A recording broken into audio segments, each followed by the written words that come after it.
جیسے انسان بڑھا، انسان کا خوف بھی بہت زیادہ ہو گیا۔ جس دن آدم نے گناہ کیا، زمین کے اوپر، فطرت کے اندر اس کے اثرات پیدا ہوئے۔ پہلے ہرے بھرے درخت تھے، آدم کے گناہ کے بعد درخت ہرے نہیں رہے، ان کے پتے جھڑے۔ پہلے شیر بکری کے ساتھ بیٹھتا تھا، ہرن کے ساتھ بیٹھتا تھا، لیکن جب عدن سے باہر نکالا گیا آدم کو، تب شیر جو ہے بکری کو کھانا شروع ہو گیا۔ تب چوپائے خون خار ہو گئے، ایک دوسرے کے اوپر حملہ کرنا شروع کر دیا، نوچنا شروع کر دیا، جنگ شروع ہو گئی، مار کٹائی شروع ہو گئی، ایک دوسرے کے اندر خوف آ گیا۔ پہلے کوئی جانور کسی سے ڈرتا نہیں تھا، کوئی پرندہ کسی سے ڈرتا نہیں تھا، کوئی درندہ کسی سے ڈرتا نہیں تھا، کوئی چرندہ کسی سے ڈرتا نہیں تھا، اور نہ انسان کسی سے ڈرتا تھا۔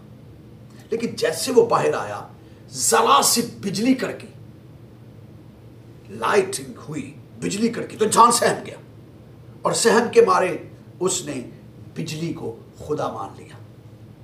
بڑا درخت دیکھا تو کہا یہ خدا ہے۔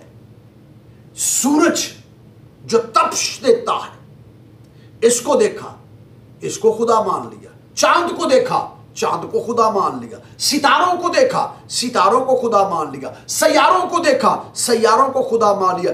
جس چیز سے انسان کو ڈر آیا، خوف آیا، انسان نے اسے دیوتا بنا لیا، انسان نے اسے معبود بنا لیا، اور اس کی پوجا کرنا شروع کر دی، اس کی پرستش کرنا شروع کر دی۔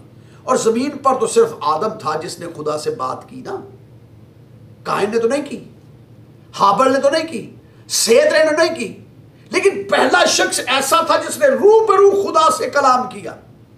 اب اس کے متبادل وہ شخص جس کا نام آدم ہے، جو غالباً 40 نسلیں اپنی دیکھ رہا ہے، 40-45 نسلیں اپنی زمین پر دیکھ رہا ہے، اور آبادی دیکھ رہا ہے زمین کے اوپر، وہ تو زندہ خدا کی پرستش کرتا ہے۔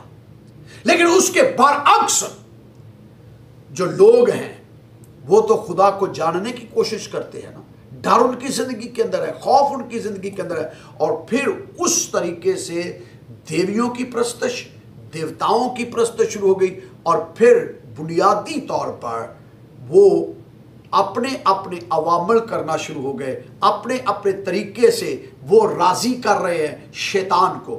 دوسرے لفظوں میں شیطان کے ساتھ کمیونیکیشن، شیطان کے ساتھ گفتگو، شیطان کی عبادت، دیوی دیوتاؤں کی عبادت، معبودوں کی عبادت، اس سے جادو کا آغاز ہوتا ہے۔